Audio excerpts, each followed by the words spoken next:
C'est lundi matin, c'est le temps de notre traditionnelle chronique Simplement Humain avec Karen Larocque. Bonjour. Bonjour Sébastien. Re-bienvenue. Merci. Deuxième chronique de cette saison automne 2018. Oui.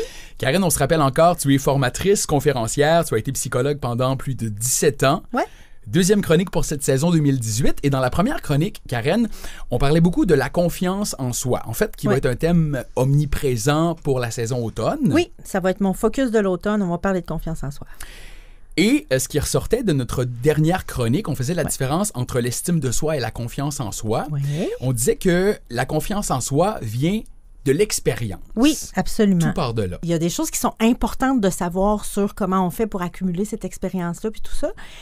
Il faut s'attendre quand on va commencer. Tu sais, admettons, je veux développer ma confiance en moi dans un domaine particulier, puis que je décide que je commence à accumuler de l'expérience dans ça pour bâtir ma confiance. Bien, je viens de le dire, je vais commencer. Ouais. Ça veut dire que je vais débuter.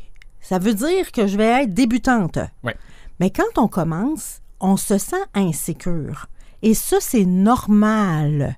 C'est pas une maladie de se sentir insécure quand on commence quelque chose. Fait qu'il faut s'attendre, si on veut développer sa confiance en soi dans un domaine particulier, au début, de vivre de l'insécurité. Parce que c'est humain. C'est normal. En fait, c'est que tu t'en vas dans de l'inconnu, Oui. tu t'en vas dans de la nouveauté. Oui. Puis, chez les humains, l'inconnu puis la nouveauté, Ça fait peur. ben ça fait peur. Ben oui. Puis ça fait peur à tous les humains. On n'est pas tout seul dans ce cas-là. Là. Ben non. Tout le monde a peur. Puis des fois, j'entends des gens qui vont me dire, moi, Karen, là, on dirait que j'ai peur de l'inconnu. Je suis pas bien dans l'inconnu. Non, c'est normal. C'est normal. Bienvenue dans le club, Ouais. bienvenue dans le club des Ouais. humains. L'inconnu puis la nouveauté, ça fait de la peur Ouais. chez les humains. Ouais. C'est comme de dire, là, quand je vais dehors à moins 20, là, j'ai froid.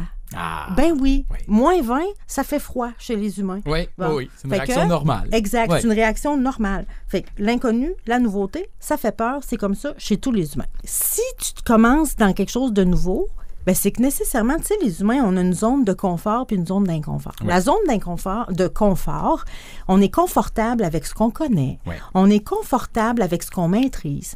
On est confortable avec ce qu'on a l'habitude de faire. Mais à partir du moment où tu sors de ta zone d'inconfort, ça fait peur. Ouais. Puis la seule place où tu peux développer ta confiance, c'est en dehors de ta zone. Parce En que- développant ton expérience, en faisant des Ben choses que oui. tu n'as jamais fait. Oui, parce Oui. que si tu restes dans ta zone de confort, tu développes rien. Ouais. Tu sais, tu es confortable, mais tu développes rien. Si ce que tu veux, c'est développer de la confiance, bien, il va falloir que tu ailles dans ta zone d'inconfort. Puis dès que tu vas mettre le pied dans la zone d'inconfort, tu vas commencer voilà. à avoir peur. Parce qu'aujourd'hui, on dirait que les humains, quand ils vivent des émotions, on dirait que c'est une maladie. Tu sais, si tu as de la peine, oh mon Dieu, tu es en dépression. Tu as peur, oh mon Dieu, tu es anxieux. Tu es fâché, oh mon Dieu, tu es violent. Tu sais, c'est comme un instant. Là. Ouais. Tu sais, il y a une partie de l'émotion qui est tout à fait humaine et normale. Qui est tout à fait normale. J'ai déjà quelqu'un qui est venu me consulter me disant, Karen, je viens de voir parce qu'au travail, bon, moi, ça fait 15 ans que je suis dans le même emploi. Et là, mon patron m'a demandé de devenir un peu comme le formateur senior de la boîte. Fait oui. que à partir de maintenant, il voudrait que je donne de la formation à mes collègues. Puis il dit, ben moi, j'ai jamais fait ça, de la formation. Fait que, tu sais, ça me fait peur, puis je me sens insécure. Puis je suis allée parler de ça à mon patron, que ça me rendait insécure. Puis il m'a dit, hey, là, t'as un problème de confiance en toi, il faudrait que tu ailles le consulter. Oh! Parce ben non, il n'y a pas de problème pas du de tout. confiance en lui. Pas Il n'y a du pas de tout. confiance parce qu'il n'a jamais fait ça. Ouais. C'est ça. Ouais, Puis absolument. son insécurité est tout à fait normale. Puis il va commencer à le faire. Puis au début, il va être débutant. Puis le gros piège, là, tu sais, moi j'appelle ça le piège de l'évitement parce qu'il y a des gens que quand les choses leur font peur, ils vont avoir tendance à éviter. Puis pire que ça, ils vont éviter. Ils le feront pas parce que ça leur fait peur. Puis ils vont espérer devenir éventuellement confiants. Quand ça arrivera jamais Non. si tu n'acceptes pas d'être débutant. Tu sais, des fois, il y a des gens qui me disent, moi, je m'affirme pas, je m'exprime pas, puis tout ça parce que ça sort tout croche. Ben oui, au début, ça va sortir Ouais. tout croche. Mais si t'attends... C'est un cercle vicieux, là. Ben Plus oui. t'attends, plus tu t'enfonces, plus tu t'enlises, puis moins ça va t'aider. Ben, puis moins tu deviens... tu Ben sais, oui. C'est comme un muscle, là, mais psychologique. Si tu le pratiques, ton muscle il va se développer, Ouais.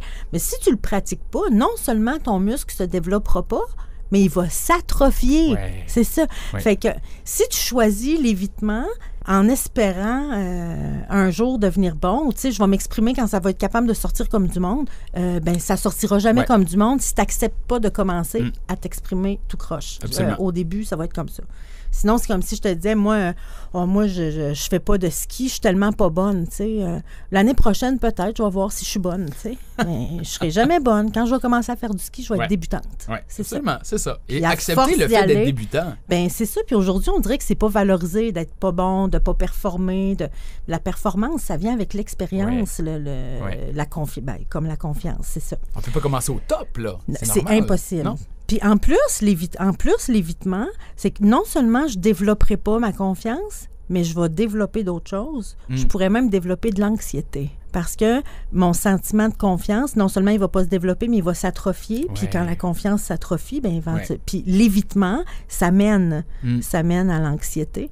Donc, faudrait, quand on a peur de quelque chose, on aurait intérêt à y aller doucement pour rester dans une zone, comment je pourrais dire, il faudrait que ce soit inconfortable, mais tolérable. Oui, c'est ça. Ça, c'est comme on y va graduellement. La zone de développement. Absolument. Ouais, graduellement. Mais il faut y aller. La pire chose qu'on pourrait décider de faire, ce serait d'éviter complètement. Il y a quelque chose qui est important de savoir tu sais, quand je dis la confiance s'appuie sur l'expérience, la confiance s'appuie sur l'expérience récente. En fait, c'est la confiance, là, c'est volatile. Ça s'évapore si tu arrêtes de faire l'expérience. Oui. Tu sais, je te disais la semaine passée, à la première chronique, je te disais, tu sais, là, ça fait quelques mois là, que j'ai pas fait de chronique. Je le sais que je suis capable, mais je sens plus la confiance comme à la fin de la saison l'année passée. Pourquoi? Parce que ça faisait 3 mois que je ne l'avais pas fait. Fait que mon sentiment de confiance pouvait pas s'appuyer sur non seulement ça s'appuie sur l'expérience, mais ça s'appuie sur l'expérience récente. Oui, absolument. Fait que si je suis un bout sans le faire, mon sentiment de confiance y part. Ça me fait ça aussi quand je commence, tu sais, là, je suis en train de commencer ma saison de conférence. Fait que quand je vais donner ma première conférence après 2-3 mois d'arrêt, ben j'ai plus le sentiment de confiance. J'ai la foi.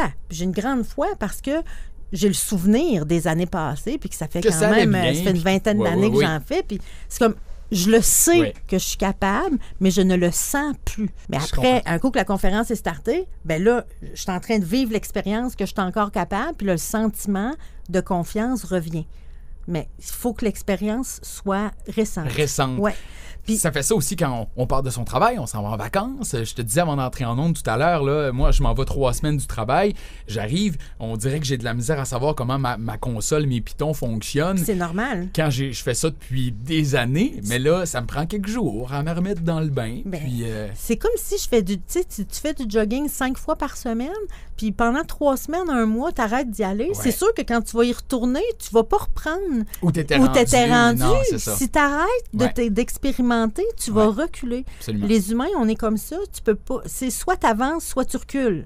On fait pas de surplace. Non, c'est pas possible. Si on fait du surplace quand on est mort. Un être vivant, ça grandit ou ça décroît. C'est toujours en mouvement, ça bouge tout le temps. C'est ça. Fait que si tu passes pas à l'action, dis-toi que tu détériores tes capacités. Si tu bouges pas. Puis, il y a Jacinthe qui avait une question intéressante qui disait « Je me demande comment on fait pour gagner notre confiance en soi après un arrêt de travail à cause d'un épuisement ou d'une dépression. » Mais comment je pourrais dire, c'est pas la dépression ou l'épuisement qui fait que ta confiance est partie, c'est que l'épuisement ou la dépression, si ça t'a amené à avoir un arrêt de travail pendant 3 mois, pendant 4 mois, bien, tu as été 3 mois, 4 mois à ne plus pratiquer ce que tu faisais tous les jours. C'est ça. Fait que l'arrêt soit dû à une dépression ou à un épuisement ou à des vacances. Comme le sentiment de confiance s'appuie sur l'expérience, la seule façon de rebâtir la confiance, ben ça va être de se remettre à l'action puis de ne pas attendre que la confiance revienne. Ça va être en y retournant que le sentiment de confiance va se réinstaller, mais tu partiras pas à zéro, là. Non. Tu partiras... Comme faire du vélo, hein, ça se perd pas. Ben, au début, tu vas avoir tu vas être un peu insécure, mais ça va revenir beaucoup plus vite parce que tes capacités, tu les as pas perdues. Fait que quand tu vas faire l'expérience que tu es capable, ton sentiment d'être capable va revenir. Fait que ton sentiment de confiance va revenir. Mais c'est normal de perdre ça si tu arrêtes pendant quelques mois de faire une activité. C'est l'arrêt en soi. Que ce soit un burn-out, dépression, vacances, c'est l'arrêt en soi. C'est l'arrêt. C'est arrêter l'expérience. Comme la confiance s'appuie sur l'expérience récente, si récemment, j'ai pas eu d'expérience, mon sentiment de confiance, il sera pas là. C'est normal. Puis c'est normal, c'est humain. Absolument. Parce qu'on est simplement humain. Ah, voilà. Et voilà. Donc, Simplement humain, Karen, c'est le titre de ton groupe Facebook. Oui, j'ai un groupe sur Facebook, Je suis Simplement Humain. J'ai un site Internet, simplementhumain.com. J'ai une chaîne YouTube, ça s'appelle aussi Simplement Humain. Puis, c'est ça, si vous me cherchez, c'est Simplement Humain. Puis là, j'ai une tournée de conférences là, qui décolle, là, qui s'appelle Destination Confiance. Je vous dis, mon focus, c'est la confiance. Là, c'est ça dans tout. Cet automne, dans la les confiance. chroniques, les conférences. Puis là, il y a plusieurs dates de disponibles. Puis tout ça est sur mon site web. Eh bien, on va voir ça et on suit ça de près. On te retrouve lundi prochain, Karen. Oui, merci. Merci beaucoup. Au plaisir.